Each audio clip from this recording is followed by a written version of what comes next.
Hi everyone, कैसे हो आप सभी लोग। आई होप आप लोग अच्छे होंगे। मैं हूं राहुल जेसवाल एंड स्वागत करता हूं आप सभी का एक बार फिर हमारे यूट्यूब चैनल JR ट्यूटोरियल्स में। फ्रेंड्स, आज अगेन आपके सामने एक मोस्ट इंपॉर्टेंट साइंस का लेक्चर वीडियो लेकर आ गया हूं दोस्तों, जिसमें हम पढ़ने वाले हमारे 10th स्टैंडर्ड के लिए साइंस 1 सब्जेक्ट का जो हमारा आखिरी चैप्टर चल रहा था फ्रेंड, जिसका नाम है चैप्टर नंबर 10 स्पेस मिशन। आज हम इस पर्टिकुलर चैप्टर का लेक्चर नंबर 2 आपके लिए लेकर आ गए हैं, जो कि अगेन एक बहुत ही ज्यादा इंपॉर्टेंट लेक्चर वीडियो होने वाला है। तो दोस्तों, आज के इस लेक्चर वीडियो हम बात करने वाले कि जो सैटेलाइट्स जो होते हैं उसके जो ऑर्बिट्स होते हैं वो किस प्रकार होते हैं, कौन कौन से तरीके के होते हैं, और साथ ही में एक सबसे इंपॉर्टेंट चीज है दैट इज आर्टिफिशियल सैटेलाइट्स के ऑर्बिट कैसे कैसे होते हैं, वो हम आपके सामने डिस्कस करने वाले। इसके पहले का जो लेक्चर था आपको याद दिला दे कि लेक्चर नंबर 1 जो हुआ था, हमने स्टार्ट किया था इस चैप्टर को और हमने समझा था कि क्या होता है स्पेस मिशन, कौन कौन से टाइप के स्पेस मिशन होते हैं, कौन कौन से टाइप के आर्टिफिशियल सैटेलाइट्स होते हैं, किसका यूज क्या होता है, ये सभी चीज हमने डिस्कस किया था। तो अगर आपने हमारा पहला लेक्चर नहीं देखा है इस चैप्टर का तो जरूर से जाके देख लेना दोस्तों, क्योंकि वो बेसिक था। आज सेकंड लेक्चर है तो बहुत सारी ऐसी चीजें जो रिलेट करती है पहले लेक्चर से, इसीलिए आपको पहला लेक्चर देखना जरूरी है। आज सेकंड लेक्चर है तो इसमें भी हम लोग शुरुआत करने जा रहे हैं सबसे पहले टॉपिक की, जिसका नाम है दोस्तों ऑर्बिट्स ऑफ आर्टिफिशियल सैटेलाइट। ठीक है, हेडिंग डाल देते हैं सबसे पहले। ठीक है, ऑर्बिट्स ऑफ आर्टिफिशियल सैटेलाइट। ठीक है ना, आप सभी को पता है दोस्तों, हमने डिस्कस किया था आर्टिफिशियल सैटेलाइट के बारे में प्रीवियस लेक्चर में ही कि क्या होता है आर्टिफिशियल सैटेलाइट, यानी कि मैनमेड सैटेलाइट जो हम खुद बनाते हैं यहां पे अपने फायदे के लिए और उसको स्पेस में भेजते हैं, ऑर्बिट में भेजा जाता है ताकि वो अलग अलग चीजें परफॉर्म कर सके। एंड क्या क्या चीजें हो सकती है वो हमने ऑलरेडी प्रीवियस लेक्चर में डिस्कस किया था। ओके, तो अगर हम बात करें जो आर्टिफिशियल सैटेलाइट्स जो होते हैं उसको हम लॉन्च करते हैं, तो वो जो लॉन्च हम लोग करते हैं वो एक लॉन्चर से करते हैं। ये आपको ध्यान में होना चाहिए, क्योंकि देखो कभी भी आपने अगर देखा होगा किसी भी रॉकेट को लॉन्च करते हुए तो क्या करता है, एक लॉन्चर होता है जो कि उसके टॉप पे सैटेलाइट होता है। कोई भी आपने अगर इस तरीके का कोई भी आपने देखा होगा, ठीक है ना, इस प्रकार का, ठीक है ना, आपने देखा होगा शेप इस प्रकार का होता है। ठीक है, और यहां से आग निकलता है। आपने देखा होगा जब भी आसमान में रॉकेट घूमता है, और ये जो ऊपर का जो पार्ट होता है, इतना जो पार्ट होता है ना दोस्तों, इसी में आपका सैटेलाइट्स होते हैं। ठीक है ना, इसको बोलते हैं रॉकेट, और जो जिसके थ्रू वो लॉन्च हो रहा है, ये पूरा जो चीज है इसको हम लोग लॉन्चर बोलते हैं। ठीक है, ये चीज ध्यान में रखना है। ठीक है, ये आपका सैटेलाइट है। तो बेसिकली जो भी सैटेलाइट होता है उसको कोई तो लेके जा रहा है, क्योंकि सैटेलाइट के पास ताकत नहीं है। सैटेलाइट खुद रॉकेट थोड़ी है कि वो चले जाएगा स्पेस में, ऑर्बिट में चले जाएगा। उसको हम लोग को किसी लॉन्चर के हेल्प से भेजना होता है। जैसे मार्स पे भी जो सैटेलाइट भेजा गया वो भी एक लॉन्चर के थ्रू गया। जहां पे भी भेजना है हमें लॉन्चर के थ्रू भेजना पड़ेगा। तो जनरली जो लॉन्चर होते हैं ना दोस्तों, वो दो तरीके के होते हैं। हमारे इंडिया की अगर हम बात करें, बाकी देश की तो हम बात करेंगे, लेकिन खासकर हमारे इंडिया में दो टाइप के लॉन्चर होते हैं। एक होता है PSLV, दूसरा होता है GSLV। PSLV यानी पोलर सैटेलाइट लॉन्च व्हीकल, और GSLV का फुल फॉर्म होता है जियो सिंक्रोनस लॉन्च व्हीकल। ये दो चीज आपको ध्यान में रखना है, बहुत इंपॉर्टेंट चीज है। हो सकता है कभी आपको पूछ ले कि what are the different types of launcher which we are using, और write the full form of this two, क्योंकि यही दो इंपॉर्टेंट है, इसके अलावा कोई पूछेगा भी नहीं। ठीक है, तो अगेन बोल रहा हूं, this is polar satellite launch vehicle, this is Jio synchronous launch vehicle. ये आपको याद रखना है, और इसी के हेल्प से जो आपके सैटेलाइट है उसको अलग अलग ऑर्बिट में जो है भेजा जाता है। एंड जैसे ही वो ऑर्बिट में पहुंचता है, एक पर्टिकुलर जगह पे समझ लो पहुंच जाता है, तो क्या हो जाता है, उसको एक स्पीड दे दिया जाता है। क्योंकि देखो आपने सुना होगा कि जो सैटेलाइट होते हैं वो भी हमारे अर्थ के जैसे चक्कर काटते रहते हैं।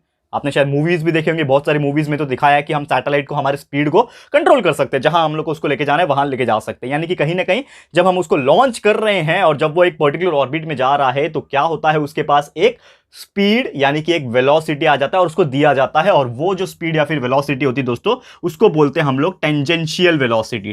टेंजेंशियल वेलोसिटी का मतलब क्या होता है, मैं अभी आपको एक डायग्राम के थ्रू एकदम अच्छे से एक्सप्लेन करने की कोशिश करता हूं। लेट्स सपोज कि एक डायग्राम है मेरे पास, मैं इसको रफ कर लेता हूं, क्योंकि ये उम्मीद करता हूं कि आपको समझ में आ गया होगा। ठीक है, तो इसको मैं अभी रफ कर रहा हूं। ठीक है, फटाफट से देखो दोस्तों, ये बहुत ही इजी टॉपिक है। एक्चुअल में चैप्टर जो है वही पूरा इजी है, लेकिन क्या बोलते हैं कि हमने इस तरीके का भी पढ़े नहीं है, इसके लिए हम लोग को थोड़ा सा यूनिक लगता है। ठीक है, पहले मैं डायग्राम ड्रॉ कर लेता हूं। लेट्स सपोज कि क्या है, ये मेरा अर्थ है। ठीक है, ये मेरा अर्थ सरफेस है, और क्या होगा कि सैटेलाइट जो होगा एक पर्टिकुलर अर्थ के आसपास चक्कर काटता है। तो लेट्स सपोज ये मेरा क्या है, सैटेलाइट है। ठीक है, इसको मैंने नाम दे दिया कि ये क्या है, एक मेरा सैटेलाइट है। ठीक है ना, चलो इसको मैं यहाँ पे हेडिंग नहीं डालता हूं, इधर लिख देता हूं कि ये क्या है, satellite, this is my satellite. ठीक है, तो जैसे मैंने बोला कि हमारा जो अर्थ है, ठीक है, अर्थ का क्या होगा, खुद का एक रेडियस होगा। देखो ये भी बहुत इंपॉर्टेंट चीज ध्यान में रखने वाली बात है कि अर्थ का क्या होगा, एक रेडियस होगा।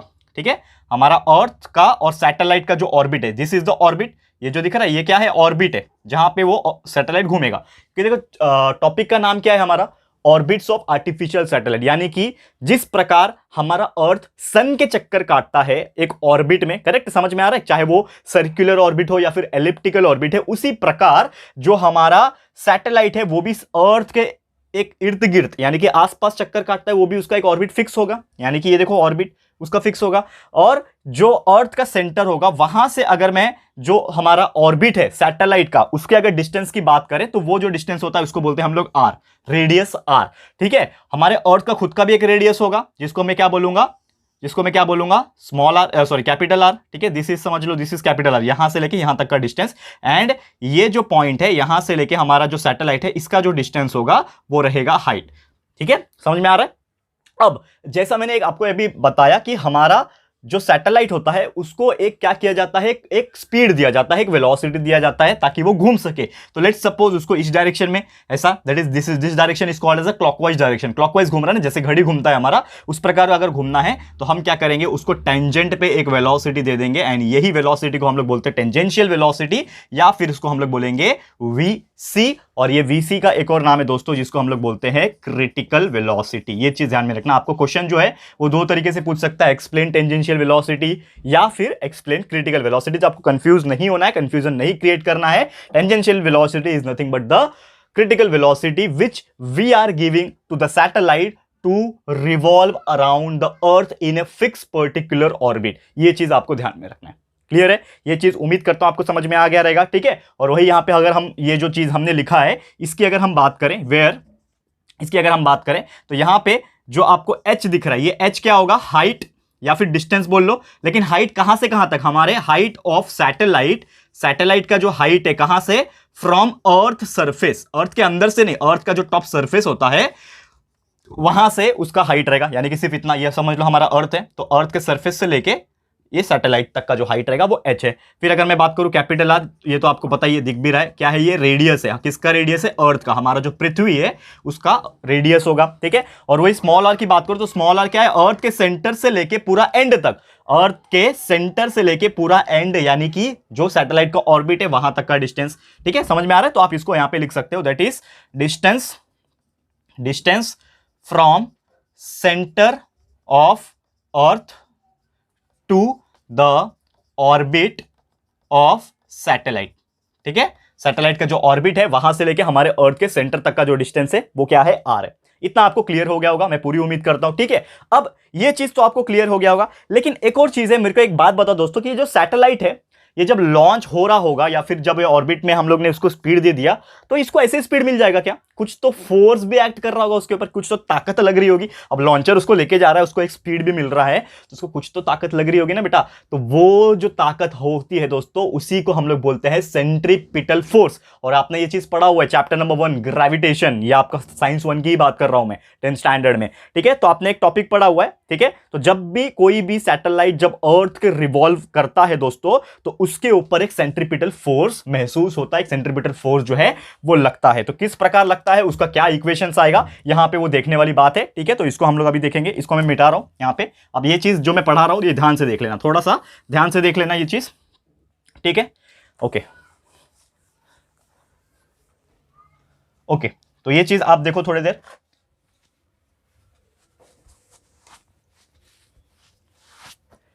तो जैसे मैं बोल रहा था कि हमारा क्या करना है, इसको हम लोग आर्टिफिशियल सैटेलाइट का स्पीड बताना है, यानी कि एक टेंजेंशियल वेलोसिटी तो एक्ट कर रहा है, लेकिन साथ ही में उसके ऊपर क्या कर रहा है, एक सेंट्रीपिटल फोर्स। सेंट्रीपिटल फोर्स के लिए हम लोग लिख दिया CF। तो वो जो सेंट्रीपिटल फोर्स है उसका एक वैल्यू होता है, आपने शायद पढ़ा भी होगा 10th के जो पहला चैप्टर था इस 10th साइंस 1 के अंदर, पहला centripetal force is equal to, आपने एक फॉर्मूला पढ़ा होगा दोस्तों, दैट इज mv²/r। ये आपने पढ़ा है दोस्तों, mv²/r।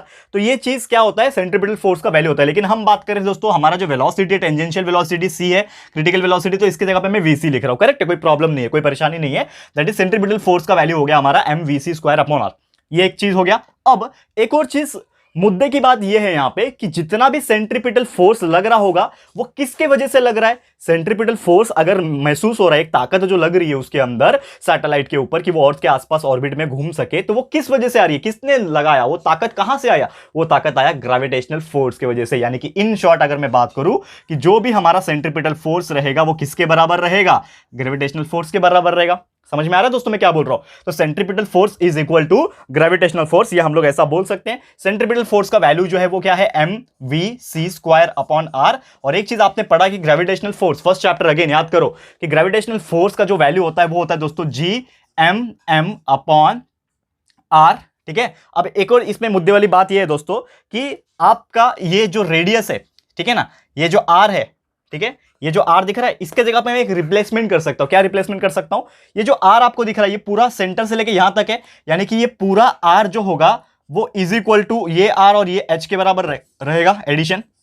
समझ में आ रहा है? देखो थोड़ा सा इमेजिनेशन लगेगा आपको कि ये टोटल डिस्टेंस यहां से लेके यहां तक का r है, ये डिस्टेंस रेडियस इतना r है और इतना h है। तो अगर ये r का वैल्यू कोई मुझे पूछता है कि what is the value of this small r, तो आप बोल सकते हो कि this capital R plus this h। तो आपका क्या मिल जाएगा, स्मॉल r का वैल्यू मिल जाएगा। तो ये r के जगह पे मैं क्या लिख सकता हूं, r प्लस h लिख सकता हूं। और सेम हमारा जो फॉर्मूला था दैट इज ग्रेविटेशनल फोर्स का Gmm upon r plus h the whole square, that is the square of the distance between them. आपने पढ़ा था ना ये पहले चैप्टर के अंदर। अब यहां पे जो चीज कैंसल आउट हो रही है, यहां पे हम कैंसल आउट करने की कोशिश करते हैं। ध्यान से थोड़ा देख लेना, ध्यान से देखो, ये स्मॉल m कैंसल, ये स्मॉल m कैंसल, ठीक है, ये पूरा r प्लस h का स्क्वायर है, यानी एक स्क्वायर कैंसिल कर दूंगा तो ये पूरा कैंसिल हो जाएगा। तो क्या बच रहा है हमारे पास कि जो क्रिटिकल वेलोसिटी है या फिर टेंजेंशियल वेलोसिटी, इसका square is equal to capital G capital M upon r plus h बच रहा है। समझ में आ रहा है? एंड इसको अगर मैं, ये स्क्वायर में है, इसको मैं अंडर रूट में डाल दूं तो क्या हो जाएगा, ये VC बन जाएगा, VC का स्क्वायर VC बन गया और ये पूरा चीज स्क्वायर रूट के अंदर चला जाएगा, यानी कि capital GM upon r plus h। और ये दोस्तों क्या बन गया, ये एक फॉर्मूला बन गया। इसको अगर ध्यान से देखोगे, सिर्फ इतना पार्ट देखना कि VC is equal to capital GM upon r plus h। ये जो आपको दिख रहा है दोस्तों, ये क्या बन गया, एक फॉर्मूला बन गया। और यही फॉर्मूला हम लोग यूज करते हैं दोस्तों to find out the value of the critical velocity, और we can say it as the tangential velocity. तो आपको न्यूमेरिकल भी पूछा जाता है, जो कि इस लेक्चर के आखिरी में मैं एक न्यूमेरिकल भी करा रहा हूं। बहुत इंपॉर्टेंट न्यूमेरिकल है एंड बहुत इजी भी है, क्योंकि देखो यही क्वेश्चन मुझे लगता है पूछेगा, या तो वैल्यूज अलग पूछ लेंगे, लेकिन यही क्वेश्चन डेफिनेटली पूछेगा बोर्ड एग्जामिनेशन में आपको, जहां तक मुझे लगता है। ठीक है, तो हमारा क्रिटिकल वेलोसिटी हो जाएगा capital GM upon r plus h। ये हमारा क्या बन गया, एक फॉर्मूला बन गया। और इसमें जो G दिख रहा है आपको, ये सबके वैल्यूज होते हैं, और जो कि आपने फर्स्ट चैप्टर में पढ़े हैं, लेकिन फिर भी मैं याद दिला रहा हूं आपको कि जो वैल्यूज है वो क्या क्या होते हैं। ठीक है, अब एक चीज जैसे कि मैंने बोला कि कैपिटल G क्या है, यहाँ पे ग्रेविटेशनल फोर्स है। अब मुझे कुछ वैल्यूज लिखने पड़ेंगे, तो मैं क्या करता हूं, ये जो चीज है इसका काम खत्म हो गया, अब मैं इसको मिटा रहा हूं। ठीक है, अब मैं इसको मिटा रहा हूं दोस्तों। ठीक है, अब मैं इसका यहाँ पे कुछ वैल्यूज जो है उसको लिख रहा हूं। तो ये चीज ध्यान में रखना, क्योंकि ये आपको याद रखना पड़ेगा, आपको लाइफ टाइम तक याद करना पड़ेगा जब भी आप साइंस पढ़ोगे। तो यहाँ पे क्या है, क्रिटिकल वेलोसिटी तो आप निकाल लोगे, टेंजेंशियल वेलोसिटी। कैपिटल G क्या है, तो capital G is nothing but the gravitational constant. आपने फर्स्ट चैप्टर में पढ़ा था, तो आपको पता होगा कैपिटल G का एक वैल्यू था 6.67 इंटू 10⁻⁻11 न्यूटन मीटर स्क्वायर पर kg स्क्वायर। ये वैल्यू आपको याद है दोस्तों? फर्स्ट चैप्टर में नहीं पढ़ा है हम, देखो आप पुराना जाके वीडियो देखोगे हमारा फर्स्ट चैप्टर वाला, तो आपको याद आ जाएगा। ठीक है, तो G का value 6.67 into 10⁻⁻11 newton metre square पर kg स्क्वायर हो गया। उसके बाद अगर हम बात करें कैपिटल G, तो आपको समझ में आ गया। ठीक है, और अगर मैं बात करूं नेक्स्ट है कैपिटल M, तो कैपिटल M यानी कि मास ऑफ द अर्थ का वजन कितना है, तो वो होता है दोस्तों 6 इंटू 10⁻24 kg। हमारा जो पृथ्वी है, हमारा जो अर्थ है, उसका एक वजन है दोस्तों जो कि है 6 इंटू 24 kg। और उसके बाद क्या आएगा, कैपिटल R यानी कि रेडियस ऑफ द अर्थ। हमारा रेडियस ऑफ द अर्थ जो है वो है दोस्तों 6400 किलोमीटर। यानी कि अगर कोई बोलता है कि पृथ्वी का कितना रेडियस है बताओ, तो आप बोलना 6400 किलोमीटर है। And last but not the list, यहाँ पे H, तो H is the distance of, ठीक है ना, डिस्टेंस ऑफ सैटेलाइट। जो भी सैटेलाइट रहेगा हमारे अर्थ सरफेस से, वो जो भी हाइट दिया रहेगा आपको, ठीक है ना, वो ऐसा बोला रहेगा क्वेश्चन में कि इतना इतना हाइट है हमारे अर्थ सरफेस से सैटेलाइट का, तो वो आप H का यूज करके इसमें डालोगे, तो आप जो है क्रिटिकल वेलोसिटी या फिर टेंजेंशियल वेलोसिटी ये फॉर्मूला डाल के यूज कर सकते हो। क्लियर है? तो उम्मीद करता हूं कि ये क्वेश्चन भी आपको, आई मीन टू से, ये टॉपिक आपको समझ में आ गया रहेगा। अब बात कर लेते दोस्तों, जो हम बात करने वाले थे कि अलग अलग हाइट पे, ठीक है ना। अब एक चीज आपको मैं बोल रहा हूं कि इसके ऊपर न्यूमेरिकल भी है, लेकिन वो न्यूमेरिकल मैं एंड में कराऊंगा, क्योंकि एक छोटा सा थियोरेटिकल टॉपिक और है, उसको भी हम स्टडी कर लेते हैं और फिर एंड में आपको न्यूमेरिकल कराता हूं। ठीक है, तो ये चीज मैं अभी रफ करता हूं। और एक छोटा सा टॉपिक ये पढ़ना है कि जो ऑर्बिट्स हम पढ़ रहे हैं अभी भी, इसके बहुत सारे हाइट्स होते हैं अलग अलग लेवल पे। तो वो जो ऑर्बिट्स होते हैं उसके क्लासिफिकेशन और यहाँ पे कि कौन कौन से टाइप के ऑर्बिट्स हैं यहाँ पे, तो उसको हम लोग देखते हैं, जो कि मुझे लगता है बहुत इंपॉर्टेंट है। ठीक है, तो ध्यान से देख लेना उस चीज को भी दोस्तों। ठीक है, इसको मैं अभी मिटा दे रहा हूं, ये आपको समझ में आ गया होगा, इतना तो मैं गारंटी दे सकता हूं। और ये जो डेरिवेशन हमने किया है इसको आप नोट डाउन कर लेना, क्योंकि ये बहुत ज्यादा इंपॉर्टेंट है। ठीक है, ओके, तो चलो अभी रफ कर लेते हैं इसको, फिर मैं आपको बताऊंगा कि क्या क्या ऑर्बिट्स के क्लासिफिकेशन है और कौन कौन से हाइट पे क्या चीज होते हैं, ये सब हम डिस्कस करेंगे अभी। ठीक है, ध्यान से देख लेना दोस्तों, बहुत ही मजेदार चीज है और उम्मीद कर रहा हूं कि आप लोगों को 100% एफिशिएंसी के साथ ये चीज समझ में आ रहा होगा, कोई भी तकलीफ नहीं हो रही होगी। हम इस तरह से आपको कोशिश कर रहे हैं पढ़ाने की, ठीक है। तो अब मैं बात करता हूं यहां पे क्लासिफिकेशन, यानी कि जो हमारा ऑर्बिट है इसके बहुत सारे क्या है, क्लासिफिकेशन होने वाले हैं। तो classification of orbits at various height, ठीक है ना, ऑर्बिट्स एट वेरियस हाइट, अलग अलग हाइट के हिसाब से हम लोग क्या करेंगे, इस चीज का क्लासिफिकेशन करने वाले हैं, ठीक है। तो चलो थोड़ा सा ये चीज ध्यान से देख लो। सबसे पहला अगर मैं बात करूं, सबसे पहला जो ऑर्बिट है तो उसका नाम यहां पे रखा गया है हाई अर्थ ऑर्बिट। क्या नाम रखा गया है दोस्तों, हाई अर्थ ऑर्बिट। नाम से पता चलना चाहिए कि हमारा इसमें जो ऑर्बिट रहेगा सैटेलाइट का वो बहुत हाई रहेगा। तो इसमें आपको एक चीज याद रखना है कि जब सैटेलाइट है उसका हाइट हमारे अर्थ सरफेस से अगर यहां पे 35,780 किलोमीटर से बड़ा रहेगा, यानी कि जो भी हाइट है या फिर डिस्टेंस है हमारे किसकी बात कर रहा हूं मैं, जो सैटेलाइट है, ऑर्बिट का जो सैटेलाइट का जो ऑर्बिट है, माफ कीजिएगा उल्टा बोल दिया मैंने, सैटेलाइट का जो ऑर्बिट है उसका अर्थ के सरफेस से कितना डिस्टेंस है। तो समझ लो अगर उसका हाइट जो है यानी कि जो डिस्टेंस है वो ग्रेटर है 35,000 क्या बात कर रहा हूं मैं, 35,780 किलोमीटर से बड़ा है अगर वो डिस्टेंस, तो हम बोलेंगे कि वो जो ऑर्बिट रहेगा वो बोलेंगे हाई अर्थ ऑर्बिट रहेगा।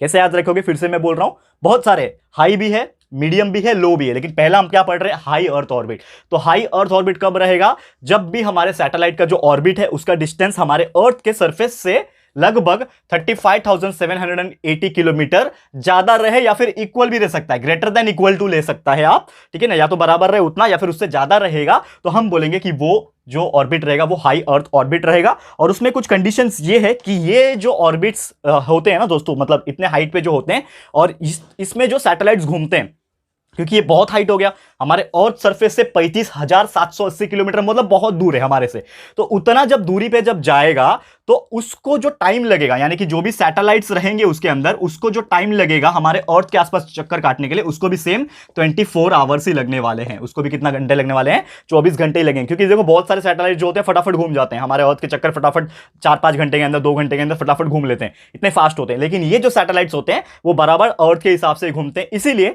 अगर हम अर्थ के ऊपर हैं और सैटेलाइट को देख रहे हैं, कौन सा सैटेलाइट, ये वाले ऑर्बिट के ऊपर जो भी सैटेलाइट रहेगा उसको अगर हम देख रहे हैं, तो हमें जो है ना वो स्टेशनरी दिखाई देगा। इसीलिए इस टाइप के सैटेलाइट्स का एक और नाम है दोस्तों, इसको बोला जाता है जियोसिंक्रोनस सैटेलाइट। क्या बोलते हैं दोस्तों इसको, जियोसिंक्रोनस सैटेलाइट।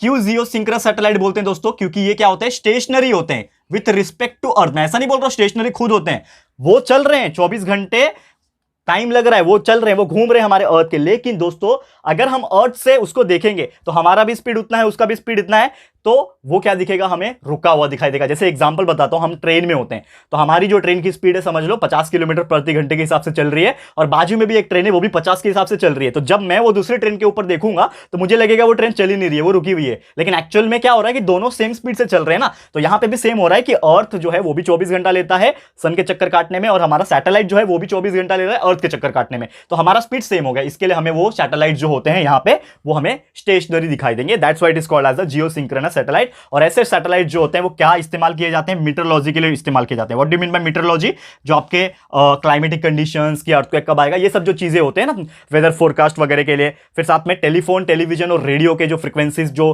ब्रॉडकास्ट जो करवाते हैं सैटेलाइट्स, वो ये वाले सैटेलाइट्स होते हैं। क्लियर है। तो ये था सबसे पहला हमारा टाइप का ऑर्बिट जिसको हम लोग बोलते हैं हाई अर्थ ऑर्बिट। क्लियर है। तो उम्मीद करता हूं कि ये चीज भी आपको समझ में आ गया होगा। अब बात कर लेते हैं दोस्तों मीडियम, ठीक है, कि हमारा मीडियम लेवल पे किस प्रकार होता है ये हम लोग देखेंगे। ओके चलो इसको देख लेते हैं फटाफट से। अभी इसको रफ करता हूं, ये हाई की जगह पे क्या लिखेंगे, अभी मीडियम लिखेंगे, ठीक है। अब इसको हाइट भी चेंज हो जाएगा, इसका हाइट भी चेंज हो जाएगा। समझ में आ रहा है दोस्तों। सबसे हाई लेवल पे कितना था, 35,780, ये नंबर मत भूलना कभी, ठीक है। अब सेकंड टाइप, दूसरा जो टाइप है हमारा वो है मीडियम। क्या है, मीडियम लेवल पे हमारा अर्थ का ऑर्बिट कितना रहेगा। तो उसका भी डिस्टेंस की अगर हम बात करें तो अगर उसका जो डिस्टेंस, मतलब किसका, जो सैटेलाइट का ऑर्बिट है उसका हमारे अर्थ के सरफेस से अगर डिस्टेंस की अगर हम बात करें दोस्तों, तो अगर वो 2000, मैं क्या बोल रहा हूं, अगर वो 2000 किलोमीटर से लेके 35,780 जो कि हमारा आखिरी लास्ट जो हाइट था उसके बीच में अगर है, यानी कि 2000 से लेके 35,780 के बीच में अगर उसका डिस्टेंस आ रहा है ऑर्बिट का हमारे अर्थ के सरफेस से, तो ऐसे टाइप के सैटेलाइट के ऑर्बिट्स को हम लोग क्या बोलेंगे, मीडियम अर्थ ऑर्बिट, क्योंकि मीडियम लेवल पे हो। उसके ऊपर कौन है, हाई वाला। अब ये मीडियम लेवल पे आ गया, यानी कि डिस्टेंस तो है थोड़ा सा कम हो गया, ठीक है। तो इसीलिए इसको मीडियम बोला जाता है। और साथ ही में अगर आपको बता दूं दोस्तों कि ये जो ऑर्बिट है ये आपके पोलर रीजन जो होते हैं, हमारे polar north pole south pole, उसके रीजन के ऊपर होते हैं, इसीलिए ये टाइप के सैटेलाइट्स को पोलर सैटेलाइट्स भी कहा जाता है, ठीक है। पोलर सैटेलाइट्स या फिर ऑर्बिट को अगर मैं बात करूं पोलर ऑर्बिट्स भी बोल सकते हैं, ठीक है। क्या बोल सकते हैं, पोलर सैटेलाइट्स या फिर पोलर ऑर्बिट्स के नाम से भी इसको जाना जाता है। और साथ ही में आपको बता दें कि ये सैटेलाइट थोड़े फास्ट घूमते हैं, यानी कि सिर्फ 2 घंटे से लेके 24 घंटे के बीच में जो है इनको टाइम लगता है। 2 से 24 घंटे के बीच में टाइम लग जाएगा और वो पूरा अर्थ के चक्कर काट लेंगे। क्लियर है? तो उम्मीद करता हूं कि आपको ये चीज समझ में आ गया होगा। This is the medium earth orbit. अब तीसरा देख लेते हैं, जो कि हमारा आखिरी रहेगा। क्या रहेगा, मीडियम हो गया, हाई हो गया, मीडियम हो गया, अब रहेगा लो। तो लो अर्थ ऑर्बिट कितना इसका हाइट है और क्या क्या इसका फंक्शन है वो हम लोग देखेंगे। ध्यान से देखना दोस्तों, ये आखिरी है, इसके बाद सीधा न्यूमेरिकल करा दूंगा, ठीक है। तो लो अर्थ ऑर्बिट की बात करें तो अगर इसके डिस्टेंस की बात करें तो लगभग अगर 180 किलोमीटर 180 किलोमीटर से लेके 2000 किलोमीटर, यानी कि किससे, इससे भी नीचे हो जाएंगे। पहले हाई था, उसके बाद मीडियम आ गया, फिर लो आ गया। तो लो यानी कि जब हमारे अर्थ सरफेस से हम अगर ऊपर जाते हैं, ठीक है, तो अगर वो सैटेलाइट का ऑर्बिट 180 किलोमीटर से स्टार्ट होकर 2000 किलोमीटर के बीच में अगर आता है तो वो ऑर्बिट को हम लोग बोलेंगे लो अर्थ ऑर्बिट, ठीक है।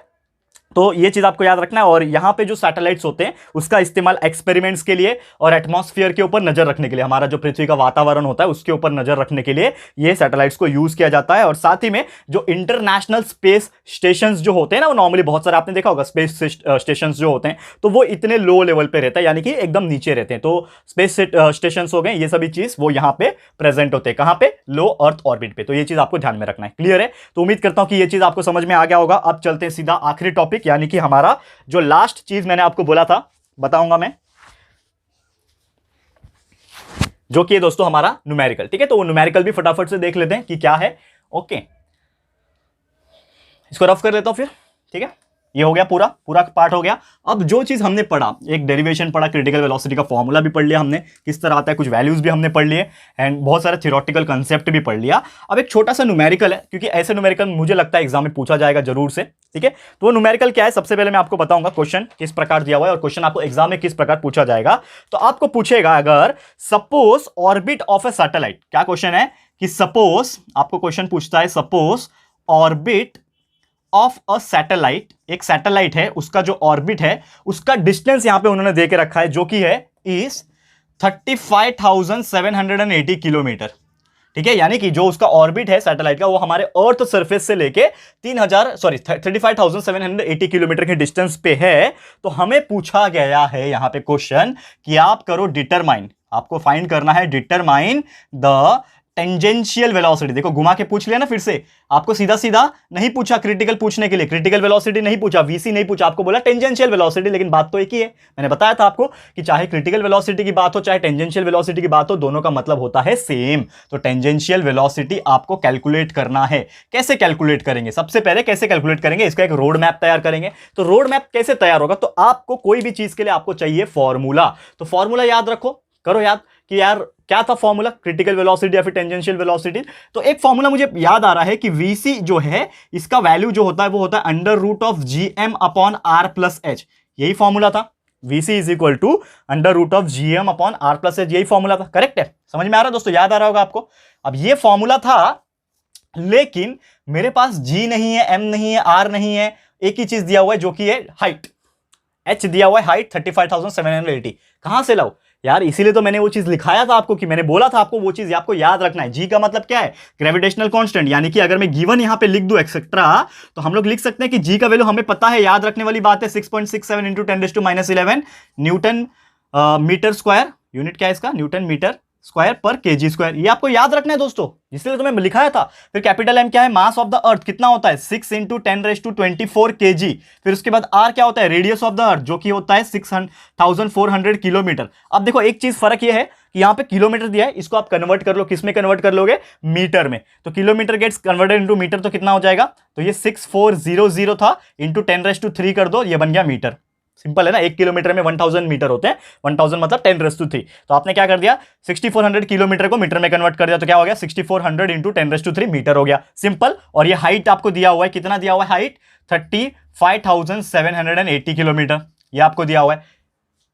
करेक्ट है? अब एक चीज है दोस्तों यहां पे, अब देखोगे अगर, ठीक है ना, थोड़ा सा यहां पे देखने वाली बात यह है कि अगर हम क्या करेंगे, ये जो दिया हुआ है 35,780 को अगर हम लोग r प्लस एच कर दें, यानी कि जो हमें r प्लस एच का वैल्यू चाहिए होता है, तो हमारे पास वैल्यू कितना है यहाँ पे 6400 इंटू 10⁻3, ठीक है ना, प्लस, ठीक है। हाँ, एक और चीज है, मैं क्या करता हूं, इसको ना यहां पे नहीं कन्वर्ट करता हूं, ठीक है, कंफ्यूजन हो जाएगा नहीं तो बाद में। अभी देखो ये भी किलोमीटर में दिया है ना, ये भी किलोमीटर दिया है, इसको मत कन्वर्ट करो पहले। देखो अभी मैं बता रहा हूं, एक फंडा बता रहा हूं, देखो ये भी 6400 किलोमीटर है, ये भी किलोमीटर, तो पहले किलोमीटर को किलोमीटर के साथ प्लस कर दो, बाद में मीटर में कन्वर्ट कर देना, इजी हो जाएगा। तो अब आप देखोगे तो 6400 किलोमीटर जो है उसको मैं प्लस कर देता हूं 35,780 किलोमीटर के साथ, तो टोटल दोनों को प्लस करके कितना मिल जाएगा, आर प्लस एच का वैल्यू देखो कितना मिलता है, आर प्लस एच वैल्यू, ये दोनों को प्लस कर दोगे तो आपको मिल जाएगा दोस्तों 42,180, कितना मिल गया, 42,180 मिल गया।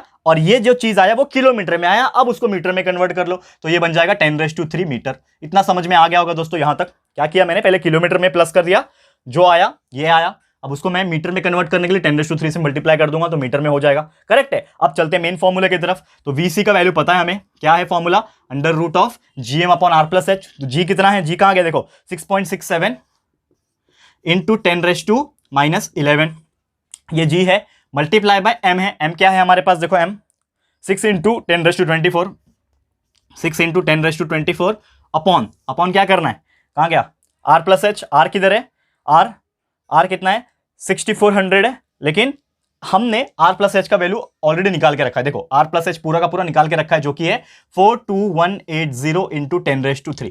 तो इसके जगह पे हमने ये पूरा लिख दिया। समझ में आ रहा है दोस्तों मैं क्या, इसलिए तो मैंने प्लस करके पहले ही रख दिया, आप में प्लस करना ही नहीं पड़ेगा, इजी पड़ेगा हम लोग को। अब सॉल्व करो, देखो सॉल्व करने के लिए क्या करना पड़ेगा आपको, ये नंबर को नंबर के साथ मल्टीप्लाई कर लो तो क्या हो जाएगा, और ये पावर को ये पावर के साथ, तो हमारा आंसर कैसे आएगा, देखो ध्यान से देखना, ये बहुत क्रिटिकल चीज है और बहुत सारे लोग इसको नहीं कर पाते हैं, ठीक है। तो इसको थोड़ा सा ध्यान से देखो, क्या बोल रहा था मैं यहां पे कि 6.67 इंटू 6, ठीक है, 6.67 इंटू 6, तो 6.67 को 6 से अगर मल्टीप्लाई करेंगे तो आता है आंसर 40.02, यानी 6.67 को 6 से जब मैंने मल्टीप्लाई किया तो कितना आया 40.02 आया। और ये 10⁻11 और 10⁻24 दोनों मिला के कितना हो जाएंगे, 10⁻13 हो जाएंगे। आपको पता है ये formula a⁻m plus a⁻n, a⁻m-n, यानी 24 - 11 करेंगे तो 10⁻13 आ गया। इतना समझा होगा आपको, ये तो बहुत ईजी है, ये सब आपने बहुत बार किया भी होगा। डिवाइड बाय, अब इसको तो मैं कुछ कर नहीं सकता, लेकिन एक चीज है, क्या कर सकता हूं मैं कि ये 42180 है ना, इसको मैं ले लेता हूं 4.2180, इसको अगर मैं ऐसा लिख दूं तो मतलब मैंने क्या किया, 1 2 3 4 नंबर के पहले मैंने पॉइंट डाल दिया। तो जब मैंने 4 नंबर के पहले पॉइंट दिया, यानी कि 4 0 मुझे मल्टीप्लाई करना पड़ेगा यहां पे, तो जब 4 0 मल्टीप्लाई हो जाएगा यानी 3 पहले से ही है और 4 0 यानी कि 10⁻7 हो जाएगा। देखो ये शॉर्टकट ट्रिक बताया मैंने, ये फंडा है, ये जो है इस टाइप के कैलकुलेशन का फंडा है जो वो बहुत लोग को नहीं पता होता है। आप क्या करते हैं, अगर ये पूरा वैसे का वैसे वैल्यू रखते तो ये बहुत बड़ा वैल्यू था, तो मैंने क्या कर दिया, सिंपली इसको यहां पे 4.2 डाल दिया। तो पॉइंट कितने नंबर के पहले डाला, 1 2 3 4 नंबर के पहले पॉइंट डाल दिया। देखो 4 नंबर के पहले पॉइंट आ गया, तो 4 नंबर का पॉइंट था ना, इसीलिए 4 0 हमें इसके साथ ऐड करना पड़ेगा। तो 10⁻3 के साथ 4 0 ऐड हो जाएगा, यानी वो 4 0 और बढ़ जाएगा, तो 3 4 5 6 7 यानी कि 10⁻7 हो गया। अब इजी हो गया, कैसे इजी हो गया, ये वाला इसके साथ चला जाएगा, ये वाला इसके साथ डिवाइड हो जाएगा। यानी कि अगर आप अभी VC जो है आपका 40.02 जो है, इसको 4.218 से जब डिवाइड करोगे तो आपका आंसर आएगा यहां पे 9.35। यानी कि जब आपने ये वाले को इससे डिवाइड किया, 40.02 को 4.21 से डिवाइड किया तो आपको 9.35 आया। और ये 10⁻13 और ये 10⁻7 आपस में होंगे तो 13 - 7 यानी कि हो जाएगा ये 10⁻6। इतना समझ में आ रहा है, 10⁻6 हुआ। अब लास्ट में क्या कर सकते हो, देखो VC है, अब आपको एक चीज पता है कि 9 जो है, 9 का रूट कितना आता है, 3 आता है, तो 9.35 का जो रूट है वो अप्रोक्सीमेटली आएगा आपका 3.05। ठीक है, कितना आया 3.05 आया। और 10⁻6 का जब रूट बाहर निकलता है यानी कि उसका आधा हो जाएगा, तो कितना हो जाएगा 10⁻3। तो ये आपका आंसर हो गया, दैट इज मीटर पर सेकेंड। क्या आया answer, VC is equal to 3.05 into 10⁻3 metre पर सेकेंड। अगर आपको किलोमीटर में चाहिए तो आपको पता है 1 मीटर में 1000 किलोमीटर होते हैं, यानी 10⁻3 होता है। ठीक है ना, 1 किलोमीटर इज इक्वल टू 1000। तो आप सीधा सीधा ऐसे भी लिख सकते हो उसको कि 3.05 और ये 10⁻3 बन जाएगा किलोमीटर, यानी कि डायरेक्टली किलोमीटर पर सेकंड भी आप इसको लिख सकते हो। तो ये भी आपका आंसर है, या दोनों में से आप कोई भी आंसर लिखोगे, चाहे ये वाला चाहे ये वाला, आपको राइट मिल जाएगा, इतनी गारंटी है। क्लियर है दोस्तों। तो इसी के साथ दोस्तों ये होता है न्यूमेरिकल यहाँ पे समाप्त। बहुत ईजी न्यूमेरिकल था दोस्तों, बस थोड़ा सा कैलकुलेशन यहाँ पे थोड़ा हार्ड पड़ेगा क्योंकि आपको करना पड़ेगा वो चीज, तो आपको आ जाएगा समझ में। ठीक है, तो उम्मीद करता हूँ कि ये चीज आपको समझ में आ गया होगा। और तो दोस्तों इसी के साथ हमारा आज का लेक्चर भी होता है समाप्त। बहुत ही इंटरेस्टिंग लेक्चर था, क्या बोलूं, यहाँ पे बहुत इंपॉर्टेंट चीज हमने डिस्कस की है। मैं पूरी उम्मीद करता हूं कि जो भी चीज आज हमने पढ़ा है आपको ये 100% समझ में आ गया होगा। तो आज के लिए इतना ही, जल्द लेकर आऊंगा आपके लिए अगला लेक्चर भी, और पूरी कोशिश करूंगा कि ये चैप्टर भी जल्द से जल्द कंप्लीट हो जाए, और फिर हम जाएंगे साइंस 2 की तरफ, जो कि थोड़ा रिमेनिंग बचा कुछ चैप्टर है उसको भी हम लोग कंप्लीट कर देंगे। ठीक है दोस्तों, तो आज का ये वीडियो आपको कैसा लगा प्लीज हमें कमेंट करके बताइएगा, अपनी राय और सजेशन जरूर से दीजिएगा। और अगर आपको ये वीडियो पसंद आया है, यूजफुल लगा है फ्रेंड्स, तो प्लीज वीडियो को लाइक कीजिएगा, शेयर कीजिएगा अपने सारे फ्रेंड्स लोगों को, फटाफट से शेयर कर देना। एंड अगर आपने अभी तक इस चैनल को सब्सक्राइब नहीं किया है तो फटाफट से हमारे चैनल को भी सब्सक्राइब कर देना, साथ में बेल आइकन को हिट कर देना दोस्तों, ताकि जब भी हम लोग कोई वीडियोस को अपलोड करेंगे आप लोग को नोटिफिकेशन मिलती रहेगी। ठीक है फ्रेंड्स, तो मिलते हैं हमारे अगले वीडियो में। ये वीडियो देखने के लिए thank you and good bye.